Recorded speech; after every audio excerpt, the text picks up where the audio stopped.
Hello everyone, आप सभी का स्वागत है मेरे चैनल रति वांगशन फैंडम में। अगर आपको मेरे चैनल के फैन फिक्शन स्टोरी वीडियो कुछ भी अच्छा लगता है तो प्लीज़ मेरे चैनल की वीडियोस को लाइक, चैनल को सब्सक्राइब जरूर कीजिएगा। चलिए आज का पार्ट स्टार्ट करते हैं। आज के पार्ट में हम जानेंगे क्या कारण है कि विंग को इतनी ज़्यादा नफरत है गे से। तो लेट्स गेट स्टार्टेड। वांग जी रनी हुसैन का हाथ पकड़ के गुस्से में उस एरिया से निकल के कार की तरफ जा रहा था। वहीं विंग जब थोड़ा सा होश में आता है उसका गुस्सा कम होता है और वांग जी की बात उसके कान में घूमती है कि अब वो यानली को कभी एक्सेप्ट नहीं करेगा अपने भाई के लिए। अचानक से उसे बहुत ज़्यादा अपने ऊपर गुस्सा आ जाता है। वो हमेशा क्यों गुस्से में अपने काबू से बाहर हो जाता है। आज विंग को अपने गुस्से पे खुद पे बहुत गुस्सा आ रहा है, इसलिए वो ना चाहते हुए भी वांग जी के पीछे दौड़ पड़ता है। वहीं वांग जी जो ऑलमोस्ट कार के पास पहुंच गया था और अब कार का डोर खोलने ही वाला था, जो विंग तुरंत उसके कार के डोर पे हाथ रख के खड़ा हो जाता है और बोलता है, नहीं वांग जी, तुम ऐसा नहीं कर सकते। तुम मेरे सीजे को रिजेक्ट नहीं कर सकते। क्यों नहीं कर सकता मैं ऐसा? तुम भी तो हर बार मुझे नीचा साबित करते हो। मैंने तुम्हें चांस दिया था, तुम्हें मौका दिया था, इसीलिए मैं तुम्हारी बहन से मिलने भी आया था, लेकिन तुमने आज फिर से ये हरकत करके साबित कर दिया कि तुम जैसा इंसान कभी नहीं बदल सकता। तुम किसी चांस के काबिल नहीं हो। तुम और तुम्हारी फैमिली मेरी फैमिली से जितना दूर रहो उतना सही है। क्या पता शादी के बाद तुम्हारी बहन भी जिस तरीके से तुम चिढ़ते होगे से मुझसे चिढ़ने लगे, मेरे भाई या मेरे बीच में दीवार खड़ी कर दे। क्या पता तुम्हारी बहन भी तुम्हारे जैसी घटिया सोच की हो और सच जानने के बाद कि मैं गे हूँ मेरे भाई और मुझ में प्रॉब्लम क्रिएट कर दे। वांग जी अब बहुत गुस्से में है। उसके गे होने की बातें विंग उसे जितना टीज कर चुका था वो बर्दाश्त कर चुका है। वांग जी कितनी मेहनत से आज नी हुसैन को यहाँ लेकर आया था। वांग जी कोशिश कर रहा है कि नी हुसैन अपनी पहचान को एक्सेप्ट करे। वांग जी जो शुरुआत में इस चीज से कितना स्ट्रगल कर रहा था, वो नी हुसैन के स्ट्रगल को जानता है। एक इंसान कैसे घुट घुट के जीता है, वो अपनी सच्चाई को छुपा के एक नाटक के चेहरे के साथ जब जीता है तो उस जिंदगी में कितनी घुटन होती है वो समझ सकता है। इसलिए वो नी हुसैन को उसकी एक सेक्सुअलिटी को एक्सेप्ट करके जीना सिखाना चाहता था, लेकिन ये वी भूषण जो इसने अब बोला उसके बाद वो जानता है नी हुसैन कभी हिम्मत नहीं करेगा अपने गे वाले टर्म को एक्सेप्ट करने में। कहीं ना कहीं इसी बात से वांग जी ज़्यादा गुस्सा है। वहीं वांग जी की बात सुन के विंग कुछ नहीं बोल पाता। क्या बोले वो? कहीं ना कहीं वांग जी के दिमाग के जो सवाल है उनके पास उसका जवाब नहीं है, लेकिन फिर भी वो हिम्मत करता होता मेरी सी जैसे नहीं है। वो तुम्हारे भाई के बीच में कभी प्रॉब्लम नहीं करेंगी। वो तुम्हें भी उतना ही प्यार करेगी जितना मुझे करती है। अच्छा, ये जानने के बाद भी कि मैं गे हूँ तुम लोगों की नजरों में तो हम एक बीमारी हैं। तुम और तुम्हारी फैमिली भी तो ऐसी ही होगी। जब तुम्हें मैं बीमारी लग रहा हूँ तो क्या पता तुम्हारी बहन को भी मैं बीमारी लगूं और तुम्हें लगता है कि मैं एक्सेप्ट करूंगा? रहने दो, ये नाटक करना रहने दो विभूषण। मेरे सामने और दिखावा करने की कोई जरूरत नहीं है। बेटर है कि तुम और तुम्हारी फैमिली मुझसे और मेरी फैमिली से जितना हो सके दूर रहो, वरना क्या पता मेरे साथ रहने से तुम्हारी फैमिली में भी ये बीमारी आ जाए। क्या पता तुम या तुम्हारा भाई में बीमारी का शिकार हो जाए, है ना? तुम्हें तो यही टेंशन है क्योंकि मेरे साथ रहने से तुम्हारा बेस्ट फ्रेंड बीमार हो गया। कल तुम्हारी बहन जब मेरी फैमिली में आएगी तो मुझे तुम्हारी फैमिली वालों से मिलना पड़ेगा। तुम बीमार हो गए तो तुम्हारा भाई बीमार हो गया तो इससे अच्छा है इस बीमारी से दूर रहो। वांग जी बहुत गुस्से में है, उसकी आंखों में नफरत हुआ है विंग के लिए और विंग कुछ नहीं बोल पा रहे। विंग नहीं तो बीमारी वर्ड वांग जी को बोली थी और अब जब वांग जी बोल रहा है तो उसके दिल में ये बात बहुत शार्पली लग रही है, जैसे उसे बिल्कुल अच्छा नहीं लग रहा। अब ये शब्द कहीं ना कहीं विंग गुस्से में पागल हो गया था, अपने आपे से बाहर हो गया था। वो जानता है कि वो जो वांग जी को बोल रहा था वो कहीं ना कहीं वांग जी को किस लेवल का ट्रिगर कर चुका है, पर विंग कुछ नहीं कह पा रहा। वहीं वांग जी गुस्से में विंग को अपनी कार से जोर से धक्का मारता है और कहता है, आइंदा मुझे अपना चेहरा दिखाने की जरूरत नहीं है। बहुत जल्दी मैं वो कॉलेज भी छोड़ दूंगा जिस कॉलेज में तुम जैसे लोग रहते हैं, और बहुत जल्दी तुम्हारी फैमिली को मेरा जवाब भी मिल जाएगा, और नहीं मिलेगा तो तुम पहुंचा दो मेरा जवाब कि मुझे तुम्हारी बहन बिल्कुल पसंद नहीं है। मैं ये रिश्ता कभी नहीं होने दूंगा। मेरे भाई के लिए तुम्हारी फैमिली कभी काबिल नहीं है क्योंकि उसका मेरे भाई का छोटा भाई यानी मैं एक बीमारी हूँ और तुम्हारी फैमिली को एक बीमारी से दूर रहना चाहिए। ये बोल के वांग जी अब गुस्से में उस कार में बैठ के कार स्टार्ट कर देता है। विंग घुटनों के बल अब अपने फ्लोर पे बैठा है। वांग जी ने जिसे धक्का दिया तो वो डिस्बैलेंस सा होके घुटनों के बल ही गिर गया था। अब अचानक से वांग जी की कार वहाँ से निकल रही है तो विंग अब नहीं ना वांग जी रुक जाओ, वांग जी मेरी बात सुनो, वांग जी रुक जाओ कह के जोर जोर से पीछे चीखने लगता है। जोर जोर से उस गाड़ी के पीछे दौड़ने लगता है, लेकिन वांग जी आज बिल्कुल नहीं रुकता। वांग जी की आंखों में भी आंसू है, उसके दिल में बहुत तेज दर्द हो रहा है। उसे यकीन नहीं हो रहा कि वो इस हद तक हर्ट हो सकता था, कोई उसे इस हद तक दर्द पहुंचा सकता था। वांग जी की आंखों के लगातार आंसू। साइड पे बैठा नी हुसैन भी देख रहा है। अब नी हुसैन जो खुद भी बहुत ज्यादा हर्ट है, क्योंकि वो भी तो सेम तरह का पेन फील कर रहा है जैसे वांग जी को हो रहा है। उसकी सेक्सुअलिटी पे भी तो विंग ने क्वेश्चन उठाए हैं, इसलिए वो भी बहुत ज्यादा अपसेट है अपने बेस्ट फ्रेंड से। वो इस तरह की उम्मीद नहीं कर रहा था। वो जानता था कि उसका बेस्ट फ्रेंड उसे कभी पसंद नहीं करता, लेकिन उसका बेस्ट फ्रेंड की ये हरकत उससे वो भी बहुत हर्ट है। उसकी आंखों में भी बहुत सारे आंसू हैं, इसलिए वो भी मुंह नीचे करा हुआ है। वांग जी चुपचाप से नी हुसैन को उसके घर छोड़कर वहां से चला जाता है। नी हुसैन और वांग जी एक दूसरे से कुछ ज्यादा बोल भी नहीं पाते, क्योंकि उन दोनों के पास उससे ज़्यादा कुछ बोलने के लिए बचा ही नहीं था। घर आके वांग जी अब बहुत ज़्यादा अपसेट हो जाता है। वो अपने गगा के फ़ोन भी आज पिक नहीं करता और चुपचाप से सो जाता है। शिचैन जब वांग जी का फ़ोन पिक नहीं करता है तो शिचैन कुरैन से बात करता है। कुरैन बताते हैं कि सुबह तक तो वो ठीक था, अच्छे से उसने सबसे मिला, यहाँ तक कि वो याली के साथ कंफर्टेबल भी था, लेकिन अब वो फ़ोन नहीं उठा रहा है। क्या पता थक गया हो, दोस्तों के साथ आज बाहर गया था, आके सो ही गया है। तो इस बात से शिचैन को लगता है कि शायद वांग जी थक गया, वो कल उनसे बात कर लेगा। पर विंग एक पल भी नहीं सो पाता। वांग जी की कार के बहुत देर तक पीछा करने के बाद भी वांग जी जब कार नहीं रोकता तो वो बहुत ज़्यादा परेशान हो जाता है। उसकी हालत बेहाल हो जाती है। उसकी सीजे की लाइफ उसकी वजह से बर्बाद हो जाएगी, ये बात उसे बहुत ज़्यादा हर्ट कर देती है। वो घर पे आके बहुत ज़्यादा परेशान होके आज रूम के बाथरूम में अपने हाथ को जोर जोर से वॉल पे मार रहा है, जिसके कारण उसके हाथ से खून बहने लगा। बाथरूम में तोड़ फोड़ की आवाज़ से जांगशान, जो विंग का एक तरह से दोनों एक ही रूममेट है ना, विंग का रूम में ही रहता है, उसे अजीब लगता है। वो बहुत देर तक विंग विंग करके जब आवाज़ लगाता है तो फाइनली विंग बाथरूम का डोर खोलता है, जिसका फेस पूरी तरह से लाल है, आंखों में दर्द और गुस्सा है और शरीर पे बहुत सारी चोट।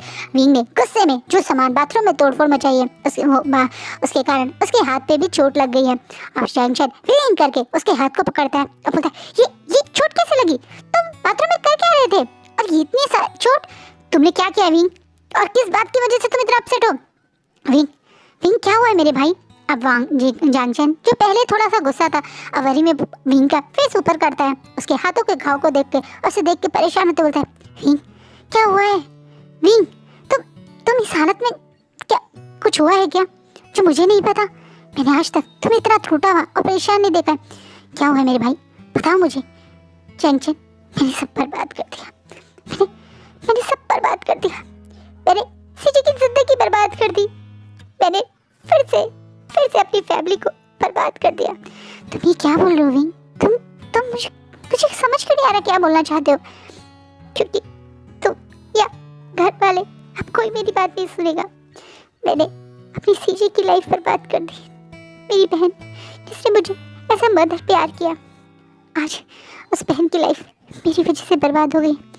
मैं सचमुच में एक विंग हूँ, एक पनौती हूँ, एक बैड लक हूँ जो पहले अपने पेरेंट्स को खा गया और अब अपनी सीजे की खुशियों को खा गया। मैं बहुत गलत हूँ, मैं बहुत बुरा हूँ, मुझ में बहुत कमियाँ हैं और उन्हीं के कारण आज मैंने अपनी सीजे की ज़िंदगी बर्बाद कर दी, उनकी खुशियाँ उनसे छीन ली।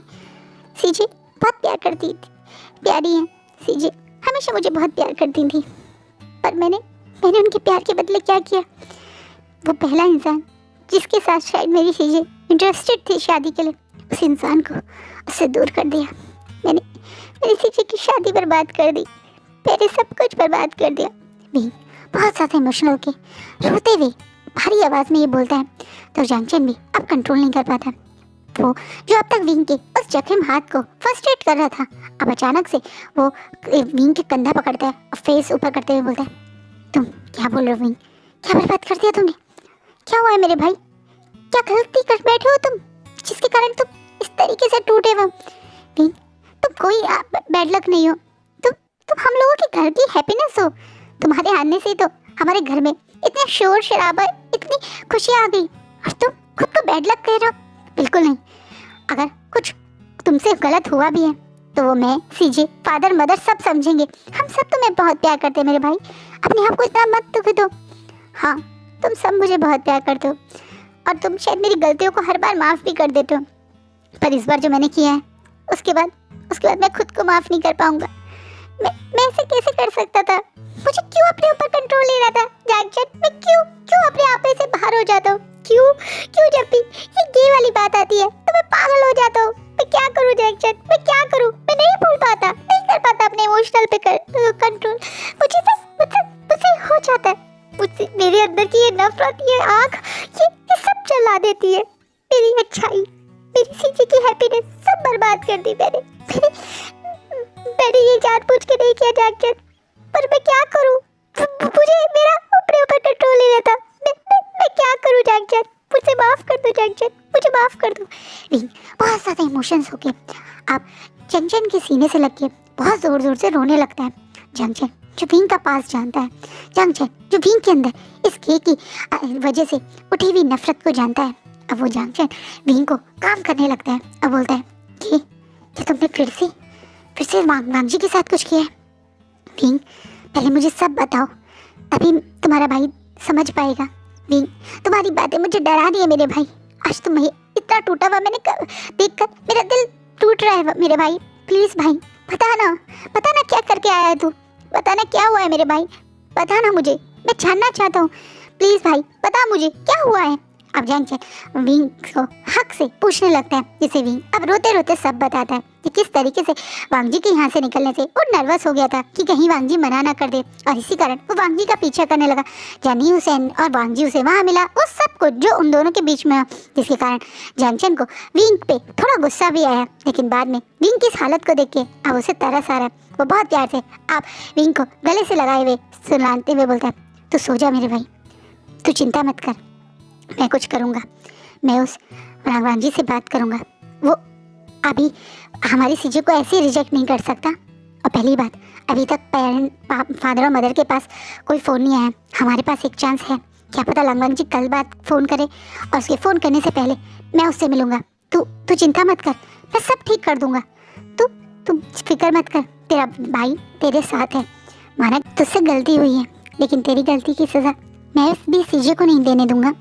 जितना प्यार सीजे तुझे करती है, उतना ही प्यार सीजे मुझे भी तो करती है। तो सिर्फ तू ही रिस्पॉन्सिबल थोड़ी है सीजे की खुशियों का, मेरे ऊपर भी जिम्मेदारी है मेरी बहन की खुशियों की। तो मैं भी अपनी बहन की खुशियों के लिए एक बार फाइट ज़रूर करूँगा।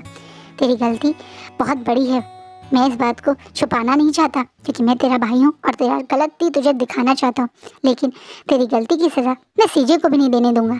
तो चिंता मत कर, तो सो जा।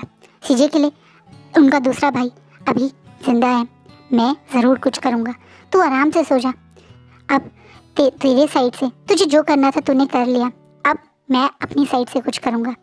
जंक्शन थोड़ा नाराज़, थोड़ा प्यार, थोड़ा गुस्सा करता हुआ, जैसा वो है अनफिल्टर करके बातें बोलना, छुपाना नहीं, जो उसके दिल में होता है वो बोल देता है। उसी तरीके से विंग पे थोड़ा नाराज़गी भी और विंग से थोड़ी प्यार और मोहब्बत देते हुए भी उसे सुला देता है। विंग जिसके हाथों में घाव है और दिमाग में बहुत टेंशन, वो सो जाता है, पर रात भर वो बार बार जगता है, बार बार वो काँप रहा है, जैसे वो बहुत भयानक सपना देख रहा है, जिसकी वजह से ना चाहते हुए भी जंक्शन अब अपने रूम में मैडम यू और जैन फैमिया को बुलाता है। मैडम यू और जैन फैमिया विंग की इस हालत को देख के काफ़ी घबरा जाते हैं, और घबराते हुए अब जंक्शन से बोलते हैं कि कब से विंग को ये परेशानी हो रही है, जिससे वह जंक्शन बताता है पिछले 1 साल से कई बार विंग को फिर से वही ड्रीम्स आने लगे हैं जो उसे बचपन में आते थे, जिससे मैडम यू और जैन फैमिया थोड़ा परेशान हो जाते हैं, और वह मन में डिसाइड करते हैं कि वो विंग को मॉर्निंग में ही डॉक्टर के पास ले जाएंगे, जिससे जंक्शन भी अपने पेरेंट्स के साथ अग्री हो जाता है। यहाँ तक कि जैन फैमिया तो विंग के पास ही सोते हैं, विंग को बिल्कुल अपने सीने से लगा के, ताकि उसे थोड़ा कंफर्टेबल लगे। विंग ना चाहते हुए भी पूरी रात परेशान होता रहता है। बीच में जैन फैमिया और मैडम जी ने उस इंजेक्शन के थ्रू मेडिसिन भी दी, जिसके कारण वो अब गहरी नींद में है। मॉर्निंग होते ही जंक्शन जैसा उसने डिसाइड किया था, अपने मदर और फादर को जो विंग के लिए वरी हैं उन्हें बिना कुछ बताए चुपचाप से लैंड मेंशन की तरफ निकल जाता है। लैंड मेंशन में पहुंच के उसकी किस्मत उसका साथ देती है, जब उसे पता चलता है कि इस समय लांग किसी काम से बाहर गए हैं और मेंशन में सिर्फ लांग वांग जी हैं। लांग वांग जी जैसे ही मॉर्निंग में सुबह सुबह आँख खोलता है तो उसके कोई गेस्ट मिलने आए, ये देखकर वो शॉक हो जाता है। ये जंक्शन है, ये देखकर तो उसे और गुस्सा आ जाता है। वो आप जंक्शन को इग्नोर करता हुआ अपनी ब्रेकफास्ट टेबल की तरफ बढ़ते हुए अपने सर्वेंट से ब्रेकफास्ट लगाने के लिए बोलता है। वहीं जंक्शन जो चुपचाप से वांग जी का उसको इग्नोर करके एज यूजुअल अपना काम अपना ब्रेकफास्ट करते देखकर कुछ नहीं बोलता बल्कि शांति से खड़ा रहता है। वांग जी थोड़ी देर तक तो कुछ खाता है, लेकिन जब वो देखता है कि जंक्शन अभी भी खड़ा हुआ है और उसके बिना कुछ बोले नहीं समझ पा रहा, तो वो गुस्से में अब अपनी स्पून टेबल पर रखते हुए बोलता है, आप यहाँ पे मुझे खाना खाने देखने आए हैं तो प्लीज़ मत कीजिए, क्योंकि मुझे आपसे कोई बात नहीं करनी है और मैं बिल्कुल भी इस समय आपकी फैमिली के किसी मेंबर को देखना भी नहीं चाहता हूँ। प्लीज़ यहाँ से जाइए और मुझे मेरा ब्रेकफास्ट करने दीजिए। मैं जानता हूँ वांग जी, तो मुझसे और मेरे भाई से बहुत गुस्सा हो। मैं जानता हूँ तुम्हें मेरी फैमिली पे बहुत गुस्सा आ रहा है, लेकिन प्लीज़ मुझसे एक बार बात कर लो। मैं तुमसे सिर्फ एक बार बात करने आया हूँ, उसके बाद तुम जो चाहे वो करना। मैं या मेरी फैमिली का कोई और मेंबर तुम्हें कभी परेशान नहीं करेगा। आई प्रॉमिस यू, मैं अपनी फैमिली को सब सच बताऊंगा। मैं अपनी फैमिली के सामने सारी रिस्पॉन्सिबिलिटी लेके इस रिश्ते के टूटने की सच्चाई खुद बताऊंगा, अपने भाई की गलतियां भी खुद बताऊंगा और तुम्हारा पॉइंट ऑफ व्यू भी रखूंगा। पर प्लीज़ एक बार मेरी बात सुन लो, सिर्फ एक बार मुझे मेरी बात को और मुझे चांस दे दो, बस एक बार। वांग जी जब बहुत गुस्से में वो एकदम से अब उठता है, अब बोलता है, दिया था मैंने एक बार आप लोगों को चांस। वी वुशान की सारी हरकतों को इग्नोर करके आया था मैं आपके घर पे आपकी फैमिली से मिलने। क्या आपको लगा था तब कि मैं आप लोगों से कोई बदला लेना चाहता हूँ या मुझे आप लोगों से कोई प्रॉब्लम है? नहीं ना, मैंने कोशिश करी थी एक अच्छे इंसान की तरह आपकी फैमिली को एक चांस देकर एक कोशिश कर चुका हूँ मैं। अब दोबारा मैं कोई कोशिश नहीं करना चाहता। आपकी फैमिली और आपके फैमिली के मेंबर्स की सोच मैं देख चुका हूँ, आपके भाई की सोच मैं देख चुका हूँ और उसके बाद मेरा डिसीजन जो पहले था वही रहेगा। वांग जी गुस्से में वहाँ से उठ के जाने ही वाला था जब अचानक से आज जानचंद आगे आके वांग जी का हाथ पकड़ के घुटनों पे बैठ जाता है, जिसे वांग जी पूरी तरह से शॉक हो जाता है। प्लीज़ प्लीज़ एक बार, सिर्फ एक बार मेरी बात सुन लो वांग जी। मैं चांस की बात नहीं कह रहा हूँ, सिर्फ मेरी बात सुनने की बात कह रहा हूँ। मेरी बात सुनने के बाद फिर तुम्हें जो करना है तुम वो करना। आई नो मेरा भाई बहुत गलत था, पर तुम्हें पूरी बात जाननी चाहिए। आई नो मेरे भाई ने जो तुम्हें शब्द बोले हैं वो बहुत गलत शब्द थे, वो तुम्हारे को सुनना कितना मुश्किल होगा, लेकिन मेरे भाई ने ऐसा क्यों बोला तुम्हें एक बार सुनना चाहिए। मैं जानता हूँ तुम्हारे ऑलरेडी लाइफ में बहुत सारी प्रॉब्लम्स हैं, तुम बहुत सारे लोगों के नज़रों में ये घृणा ये नफरत महसूस करते होंगे, बहुत कुछ सहते हो तुम लोग। मैं जानता हूँ क्योंकि मैं LGBT कम्युनिटी और तुम जैसे लोगों को बहुत ज़्यादा दिल से सपोर्ट करता हूँ। मैं जानता हूँ मेरा भाई ऐसा नहीं है, पर मेरी पूरी फैमिली ऐसी भी नहीं है। मेरी पूरी फैमिली तुम्हारे ये होने से कभी तुम पे नाराज़ नहीं होगी, कभी तुमसे कोई नफरत नहीं करेगी। और मेरी सीजे वो तो बहुत ज़्यादा अच्छी हैं, वो तो तुम्हें दिल खोल के एक्सेप्ट कर लेंगी। उन्होंने तो आज तक कभी किसी को गलत ना सोचा है ना बोला है। विंग का तुम गे से नफरत करने का एक बहुत बड़ा कारण है, जिसके कारण वो तुम्हें हट कर बैठा। बस तुम मेरा वो कारण सुन लो, एक बार जान लो कि मैं क्यों तुमसे यहाँ बात करने आया हूँ। वांग जी बस एक बार। वांग जी जो समझ नहीं पाया कि कारण ये सब बातें क्या हैं, वो जानना चाहता है, वो सचमुच में दिल से जानना चाहता है कि विभूषण को उससे प्रॉब्लम ही क्या है जो वो बार बार उसे इस तरीके से नीचा साबित करता है। इसलिए वो भी बोलता है, ठीक है पर ये आखिरी बार, सिर्फ आखिरी बार मैं आप लोगों की बात सुन रहा हूँ। इस बात पे अब जानचंद तुरंत सीट अपनी जगह पे खड़ा होता है, अपने आंसू पूछते हुए, क्योंकि अब उसकी आंखों में हल्के से आंसू आ गए थे। बोलता है, थैंक यू वांग जी, तुम सचमुच में बहुत बड़े दिल के हो जो मुझे और मेरी फैमिली को ये चांस दे रहे हो। तो मैं एक्चुअली तुमसे पहले आप आराम से बैठ जाइए और थोड़ा पानी पीजिए, आप काफ़ी देर से यहाँ खड़े हुए हैं। और उसके बाद वांग जी अब जानचंद को उस सोफे पे बैठाता है जहाँ सारे गेस्ट बैठते हैं। आप सर्वेंट से उन्हें पानी लाने के लिए और कुछ सामान लाने के लिए बोलता है।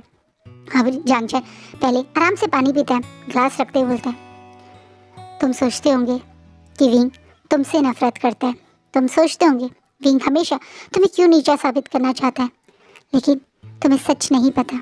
विंग तुमसे नहीं बल्कि कहीं ना कहीं अपने उस पास्ट से नफरत करता है, उस पास्ट से जिसने उसे बहुत दर्द दिया था, उस पास्ट से जिसको याद करते उसके दिल में नफरत आ जाती है। तुम जैसे लोगों के लिए विंग मेरा अडॉप्टेड भाई है। मैं ये बात कभी किसी के सामने नहीं बोलता, सबकी नज़रों में विंग मेरा भाई है, और जो सच भी है, अडॉप्टेड हो या रियल हो, विंग दोनों तरीके से सिर्फ मेरा भाई ही है। लेकिन जो लोग ये बात जानते हैं विंग मेरा अडॉप्टेड भाई है, वो विंग के पास्ट को भी जानते हैं, उस पास्ट में को जिसमें बहुत पेन था। आप वांग जी को याद आता है कि उसने यही बात विंग को बोली थी कि वो तो उस फैमिली का लगता ही नहीं, जैसे किसी बाहर की फैमिली का ऐसा लगता है। अब उसे याद आया कि विंग और ज़्यादा ट्रिगर हो गया था।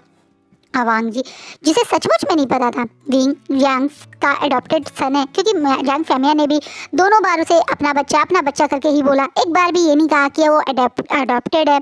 इसी कारण अब वो जंक्शन की बात को बहुत गौर से सुना। जंक्शन बोलना शुरू करता है। 7 साल का था विंग जब उसके पेरेंट्स की डेथ हो गई। 7 साल के उस मासूम बच्चे को कुछ दुनिया का नहीं पता था। ऊपर से उसके पेरेंट्स का उसके लिए खूब सारा पैसा और इंश्योरेंस का बहुत सारा पैसा उसके लिए एक नई मुसीबत बन गई। एक 7 साल का मासूम सा बच्चा जिसे पैसा, दुनिया की दौलत किसी की समझ ना हो, उसको इतने सारे पैसे के साथ देखकर बहुत सारे लालची लोग उसकी ज़िंदगी में आ गए। जैसे उसके एक रिलेटिव जो उसके फादर की साइड से थे, वो ये दिखाने के लिए कि वो विंग का ध्यान रखेंगे, उसी के घर पे आके रहने लगे थे। करीबन 1 साल तक वो विंग के घर पे रहे। 1 साल तक विंग के साथ उनका रहने की वजह से विंग को भी उन पे ट्रस्ट होने लगा। वो लोग विंग के साथ इसलिए थे क्योंकि उन्हें विंग के पैसे और वो अय्याशी वाली ज़िंदगी चाहिए थी जो विंग के पेरेंट्स उसके लिए छोड़ के गए थे। इतने बड़े मेंशन में वो लोग कभी रह नहीं सकते थे, लेकिन विंग के मेंशन में रहकर उन्हें जो सुविधा मिल रही थी वो उससे इतने ज़्यादा नशे में चूर हो गए कि वो भूल गए कि असलियत में ये सब विंग का ही जिम्मेदार है। शुरुआत में तो वो विंग के साथ अच्छे से रहे, लेकिन बाद में उन्होंने अपना असली रूप दिखाना शुरू कर दिया। वो विंग को सर्वेंट की तरह ट्रीट करने लगे।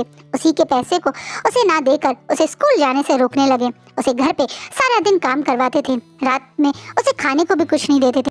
पर वो हैवान यहाँ तक भी नहीं रुके। हाथ तो तब होगी जब उन्हीं का बेटा, जिसे विंग एक भाई की तरह देखता था, वो विंग को उस 7 साल के बच्चे को इनअप्रोप्रिएट वे में टच करने लगा। शुरुआत में विंग को तो समझ ही नहीं थी कि उसकी बॉडी के साथ वो क्या कर रहा है, लेकिन एक दिन जब उस लड़के ने अपने आप को और विंग को बिल्कुल अकेले घर में पाया, जब उसके माँ बाप नहीं थे, तो उसने अपनी हैवानियत की हद पार कर दी। उसने विंग के साथ रेप करने की कोशिश की। 7 साल के मासूम बच्चे को, जिसे माँ बाप दुनिया में ना रहे हों, वो बिल्कुल अकेला घबराया हुआ हो, उसके ऊपर उसके भाई जैसे इंसान ने इस तरह की हरकत कर दी। विंग 7 साल का जरूर था, लेकिन वो शायद अपने आप को बचाने की कोशिश करना चाहता था, इसलिए उसने खुद को सेव करने के लिए रूम की विंडो से जंप लगा दिया। तो 2 मंजिल से विंग जब नीचे आके गिरा तो बहुत तेज से आवाज़ हुई, जिससे पड़ोसी का ध्यान भी उस तरफ गया। वो जो विंग के साथ गलत करा था, वो कज़न ब्रदर डर के मारे घर छोड़ के भाग गया। लेकिन पड़ोसियों को विंग जिस हालत में मिला, उस चीज़ को पड़ोसी ने जब मेरे फादर को फ़ोन करके बताया तो मेरे फादर का सीना तक दर्द में चिर गया। पूरे न्यूड पोजीशन में बिना कपड़ों के एक बच्चा पूरी तरह से घायल हालत में हॉस्पिटल पहुंचाया जाता है और पुलिस को भी तुरंत कंप्लेंट की जाती है। मेरे फादर जो नहीं जानते थे विंग किस हालत में है, और वो कहीं से भी अंकल या आंटी के ब्लड रिलेटिव नहीं थे, इसलिए वो बेचारे इंटरफेयर नहीं कर सकते थे। लेकिन जब असलियत सबके सामने आई, विंग की बॉडी पे पहले से मार पिटाई के निशान और उसके साथ सेक्सुअली हरासमेंट हुई है पता चला, तो पुलिस भी अपने ऊपर कंट्रोल नहीं कर पाई। मेरे फादर ने गुस्से में आके उन सारे रिलेटिव के अगेंस्ट में FIR कर दी थी, जिसके बाद पुलिस ने उन तीनों को अरेस्ट कर लिया। सेक्सुअल हरासमेंट और चाइल्ड अब्यूज़ के चक्कर में उन्हें काफ़ी टाइम तक, आई थिंक उम्र कैद तक सज़ा मिली, जो कहीं ना कहीं मेरे फादर को मन में थोड़ी सी सेटिस्फेक्शन तो देती है, लेकिन विंग के दिल में गे और ऐसे लोगों के लिए नफरत भर गई। उसे लगा कि उसके गगा उसके साथ ऐसे कैसे कर सकते हैं, उसके गगा जो बिल्कुल उसकी तरह थे वो उसके साथ ऐसे कैसे कर सकते हैं। विंग को जो डॉक्टर लोगों ने और खासकर पुलिस ने बताया, उसके हिसाब से वो एक गे था और दूसरे लड़कों की तरफ अट्रैक्शन रखता था। ये सुनकर विंग के दिमाग में गे के लिए नफरत हो गई। उसे लगा कि ये कितना गलत हुआ, एक आदमी होकर प्रोटेक्ट करने से तो रहे, बल्कि दूसरे आदमी के साथ गलत कर रहे हो, बच्चे के साथ गलत कर रहे हो। ये चीज़ विंग को एक गलत ही इमेज छोड़ गई गे के प्रति। उसे लगता था इस तरह की सोच रखने वाले लोग घटिया होते हैं। उसे लगता है ये एक घटिया सोच है जिसके कारण बाकी सोसाइटी पे भी गलत इम्पैक्ट पड़ेगा। ये बातें विंग ने जानबूझ के अपने दिमाग में नहीं की, लेकिन तुम क्या उम्मीद करते हो उससे? वो एक 7 साल का बच्चा था। हॉस्पिटल, नर्सेस और पुलिस वालों की जितनी उसने बातें सुनी, उसकी आंखों के आगे वही इमेज बन गई। वो कितना डरा हुआ था जब पहली बार हमारे घर आया था।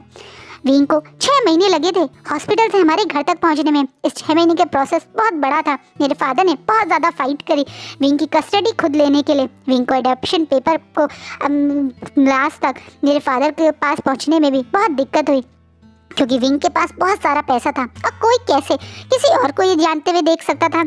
विंग के एडॉप्शन का मतलब था विंग का पैसा उस फैमिली को मिल जाना। इसलिए बहुत सारी कानूनी फाइट के बाद फाइनली मेरे फादर को विंग की कस्टडी मिली। मेरे फादर को विंग एज अ सन लाइफ में मिला। पहली बार जब विंग हमारे घर आया था वो 8 साल का हो चुका था, लेकिन उसकी आंखों में बहुत डर और घबराहट थी। वो बहुत चुप और घबराया हुआ वो तो मुझसे भी बहुत डरता था। तुम्हें पता है वो मेरे पास आने से इतना घबराता था, मेरे रूम में घुसते ही वो जोर जोर से चीखने लगता था। उसे तो कोई भी आदमी देखकर वो पुरानी बातें याद आने लगती थी। करीबन 2 साल तक विंग मेरे पास नहीं आया था, यहाँ तक कि वो मुझे देख के डर के छुप जाता था। उस समय वो मेरी सीजे थी जिसे विंग पहली बार करीब आया था। मेरी सीजे बहुत ज़्यादा ममता से भरी हुई हैं। वो विंग से उम्र में 10 साल बड़ी थी, इसलिए उन्होंने विंग को बिल्कुल सीने से लगा दिया। मेरी मदर थोड़ा स्ट्रिक्ट नेचर कैरी करती थी, तो वो उतना प्यार तो विंग को नहीं जता पाई, लेकिन वो भी विंग के लिए बहुत फिक्र में रहती थी। इसी कारण विंग के पास्ट को कभी विंग के आगे ना आने दे, इस चीज़ का वो बहुत ध्यान रखती थी। मेड, सर्वेंट, यहाँ तक कि शायद किसी को भी विंग के पास्ट के बारे में कभी पता नहीं होने दिया। मेरी मदर ने और मेरी सीजे ने विंग को जो प्यार और ममता दी, जो विंग कब से तरस रहा था, पिछले 1 साल में जो उसने दर्द सहा था, उस दर्द को विंग को भुलाने में मेरी सीजे ने बहुत हेल्प की। आज तुम्हें मैं यही सच बताने आया था। मैं तुम्हें यही बताने आया था कि ऐसा नहीं है मेरी पूरी फैमिली या विंग बुरे हैं। हम लोगों में से कोई भी तुम्हारे ये होने से कभी तुम पे हरे पर कोई सवाल नहीं उठाएंगे। मेरी सीजे जो एक स्ट्रेंजर को इतना प्यार कर सकती हैं, तुम्हें क्यों लगता है कि वो अपने ब्रदर इन लॉ को प्यार नहीं करेंगी या तुम्हारी सच्चाई जानने के बाद तुमसे नफरत करेंगी? ऐसा कुछ नहीं होगा लांगवांग जी। मैं जानता हूँ विंग की वजह से तुम्हें ये सोच आई है, पर मेरा भाई बुरा नहीं है, वो एक बहुत अच्छा इंसान है। हाँ, वो थोड़ा शरारती बदमाश है, लेकिन वो कभी भी किसी को हर्ट करने जैसे काम नहीं करता है। पता नहीं मैं तुमसे ये कैसे समझाऊँ या कैसे तुम्हें ये बताऊँ, पर उसका तुम्हारे प्रति ये गुस्सा, नाराज़गी उसके पास ट्रॉमा, उसके चाइल्डहुड ट्रॉमा का कारण है। आई नो इसमें तुम्हारी कोई गलती नहीं है, तुम कहीं भी इन चीज़ों में इन्वॉल्व नहीं थे, लेकिन मैं कैसे तुम्हें समझाऊँ कि मेरे भाई के साथ जो हुआ है उसके कारण ही उसे हर इंसान जो गे है उससे थोड़ी सी नाराज़गी और गुस्सा है। प्लीज़ तुम मेरे भाई की उस पास ट्रॉमा और उस गुस्से के कारण मेरी सीजे की लाइफ में गलत मत करो। मेरी सीजे बहुत अच्छी और बहुत शरीफ लेडी हैं। वो तुम्हारी भाई के लिए एक परफेक्ट एक तरह से वाइफ रहेंगी, मैं तुमसे वादा करता हूँ। प्लीज़ लांगवांग जी, विंग के कारण मेरी सीजे को मत रिजेक्ट करवाओ। प्लीज़ लांगवांग जी, मेरी फैमिली और मेरी सीजे को एक बार एक्सेप्ट करके देखो। मैं तुमसे वादा करता हूँ तुम अपने डिसीजन पे कभी नहीं पछताओगे। कहीं ना कहीं अभी भी जांगचन जो नहीं बोलना चाहता था वो बोल बैठा कि वो आया तो इसी कारण की वजह से है कि उसकी सीजे को वांग जी रिजेक्ट ना कर दे या ये रिश्ता ना तोड़ दे। कहीं ना कहीं वांग जी जो अब तक इन्हीं सवालों में था कि क्या कारण है विभूषण उससे नफरत करता है। जब विभूषण का पास जानता है तो उसे अपने गुस्सा, अपना जो उसने पेन सहा है, जो बुली, जो विभूषण उसकी बेइज्जती करता था, उन सब बातों को पूरी तरह से भूल के अब उसके दिल में विभूषण के लिए एक पेन हो रहा है। कितनी अजीब बात है ना, लोग ये को हमेशा नीचा साबित करते हैं, ये कहते हैं कि वो समाज के लिए बीमारी है, लेकिन असलियत में उन लोगों का दिल तो सबसे ज़्यादा सॉफ्ट होता है। जैसे वांग जी का दिल, उसके दिल में अभी भी अपने दर्द से पहले विंग के पास्ट का दर्द ज़्यादा महसूस हो रहा है। कुछ लोग, हर तरह के लोग जो घटिया सोच के होते हैं, उसे मेल, फीमेल, गे या नॉर्मल या स्ट्रेट की बात नहीं होती, वो तो उन लोगों की घटिया सोच की बात है।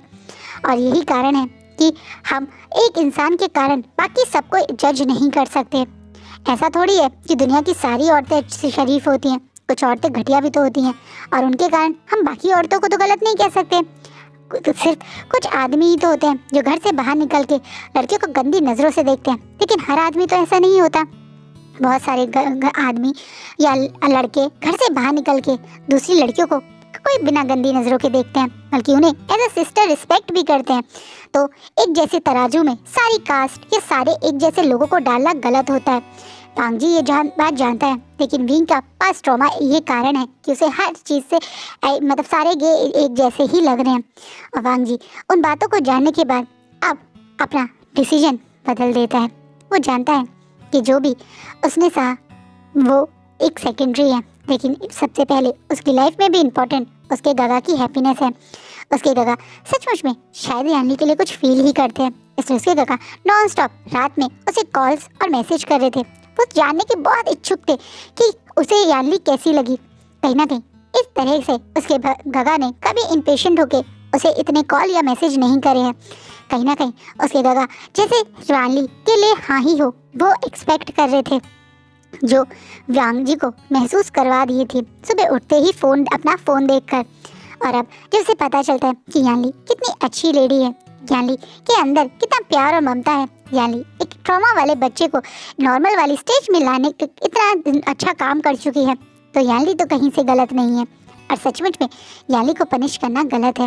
विंग का सच, यांग फैमिली का सच जानकर कहीं ना कहीं वांग जी के दिल में जिस यांग फैमिली को लिए कल सारे गलत सोच आ रही थी, आज थोड़ी रिस्पेक्ट आई है। और वो आप चांगचेन को देखकर बोलता है, ठीक है, मैं तुम्हारी बहन को चांस ज़रूर दूंगा। मुझे तुम्हारी फैमिली या तुम्हारी बहन से कोई प्रॉब्लम नहीं थी, लेकिन हाँ, विंग ने जिस तरीके से मुझसे डील किया था उस चीज़ से मुझे बहुत प्रॉब्लम थी। लेकिन सच जानने के बाद मैं तुम्हें या तुम्हारी फैमिली को पनिश नहीं कर सकता। ठीक है, अगर तुम चाहते हो कि मैं तुम्हारी सिस्टर के लिए हाँ कह दूँ तो मैं हाँ ही कहूँगा। बहुत जल्दी गगा के लौटते ही मैं तुम्हारी सिस्टर और गगा की एंगेजमेंट के लिए गगा से और अंकल से बात भी करूँगा। कहीं ना कहीं वांग जी स्ट्रेट फॉरवर्ड अपना आंसर जब देता है तो चांगचेन के चेहरे पे बहुत बड़ी स्माइल आ जाती है। उसके मन में बहुत खुशी होती है। उसे ऐसा लगता है जैसे एक पल के लिए उसकी लाइफ में उसे सारी हैप्पीनेस मिल गई। वो जितना नर्वस था, सुबह से बहुत दुखी था, परेशान था, अब वो बहुत खुश है। और वो खुश होके एकदम से उठता है और thank you Langwang ji, thank you so much. आज तुम्हारे ये एहसान जो तुमने मुझ पर किया है मैं उसे कभी नहीं भूल पाऊँगा। मैं हमेशा तुम्हें जितना तुम चाहोगे उतनी हेल्प और एडमायर करूँगा, क्योंकि तुमने आज एक बहुत सही डिसीजन लिया है और मैं तुमसे वादा करता हूँ तुम अपने डिसीजन पे बिल्कुल भी पछताओगे नहीं। चांगचेन खुश होके वहाँ से निकल जाता है, पर वांग जी वहीं सोफे पे बैठा हुआ है और अपनी सोच में था जब उसके फ़ोन पे रिंग आती है। जब वो फ़ोन उठाता है तो ये फ़ोन उसके अंकल से रिलेटेड था। उसके अंकल जो मॉर्निंग में वॉक करने और आसपास में ऐसे ही घूमने निकले थे, उन्हें किसी ने पीछे से बाइक से हिट कर दिया, जिसके कारण उनके काफ़ी थोड़ी सी चोट आ गई है और उन्हें पास के हॉस्पिटल में एडमिट किया गया है, जहाँ वांग जी को बुलाया गया। वांग जी अपने अंकल के एक्सीडेंट को सुन के सारी अभी जो बातें हुई उन्हें भूलकर दौड़ता वो हॉस्पिटल पहुँचता है और देखता है कि उसके अंकल के लेफ्ट पैर पे छोटा सा फ्रैक्चर हो गया। कहीं और तो चोट नहीं लगी, बस पैर में ही फ्रैक्चर है।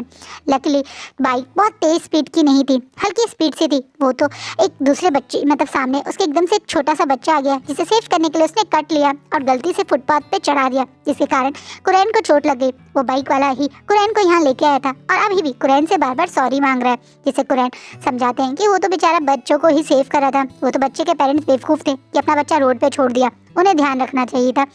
तो वो उस बाइक पे मतलब जो बाइक ड्राइव कर रहा था उस बाइकर पे बिल्कुल गुस्सा नहीं होते और उसे वहाँ से जाने के लिए बोल देते हैं, क्योंकि वहाँ वांग जी आ गया था। वांग जी अपने अंकल के डॉक्टर से मिलकर और सारी फॉर्मेलिटीज़ कर यानी जो होता है ना डिस्चार्ज फॉर्म्स और फाइनल पेमेंट कर अपने अंकल का हाथ पकड़ के कॉरिडोर को क्रॉस से निकल ही रहे थे, जब वो अचानक से एक पर्सन उनसे टकरा जाता है और थोड़ा सा वरी होते बोलता है, कुरैन तुम्हारे पैर को क्या हुआ और तुम हॉस्पिटल में क्या कर रहे हो? ये कोई और नहीं बल्कि जैन फैमिया थे जो यहाँ पे आए, एकदम से लाइन से मिल टकरा गए।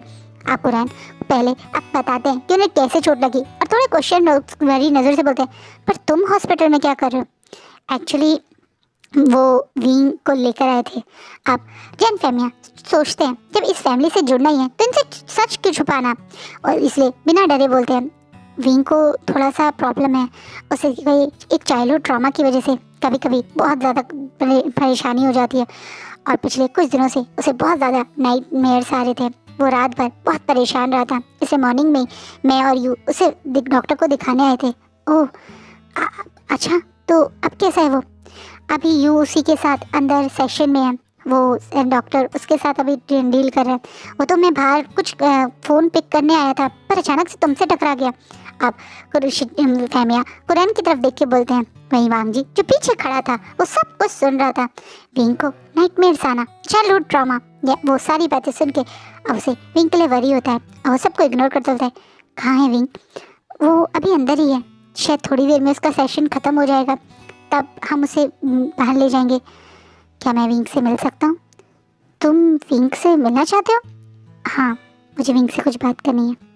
वांग जी आप एकदम से जब ये बात बोलता है तो ना चाहते हुए भी अब जैन फहमिया, ठीक है तुम मिल सकते हो, वो उस वाले रूम में है। अब जैन फहमिया इशारा करते हुए वांग जी को बताते हैं। फहमिया को जैन चैन ने लैंड मेंशन से निकलते ही फ़ोन करके बता दिया था कि लैंड में मतलब फैमिली को रियली पसंद आ गई है और वांग जी ने उससे एंगेजमेंट की भी बात करी है। इसे जैन फहमिया काफ़ी नॉर्मली जैसे वो बिल्कुल फैमिली मेम्बर्स ही हों इस तरीके से कुरैन का ध्यान रखते हुए कुरैन के पास ही बैठ जाते हैं। और वांग जी आप बड़े बड़े मतलब भारी भारी कदमों से अब विंग की साइड जा रहा है, जहाँ अंदर डॉक्टर और विंग की बातें आ रही हैं।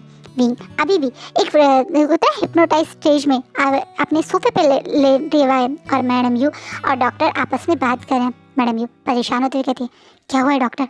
इसे पहले की तरह पैनिक अटैक क्यों आ रहे हैं? वो पहले की तरह कल बहुत ज़ोर ज़ोर से चीख रहा था पूरी रात, वो सो नहीं पाया। डॉक्टर अचानक से इतने साल बाद विंग दोबारा से इस तरीके से क्यों बिहेव कर रहा है? क्या कोई सीरियस बात है? हाँ सीरियस बात है।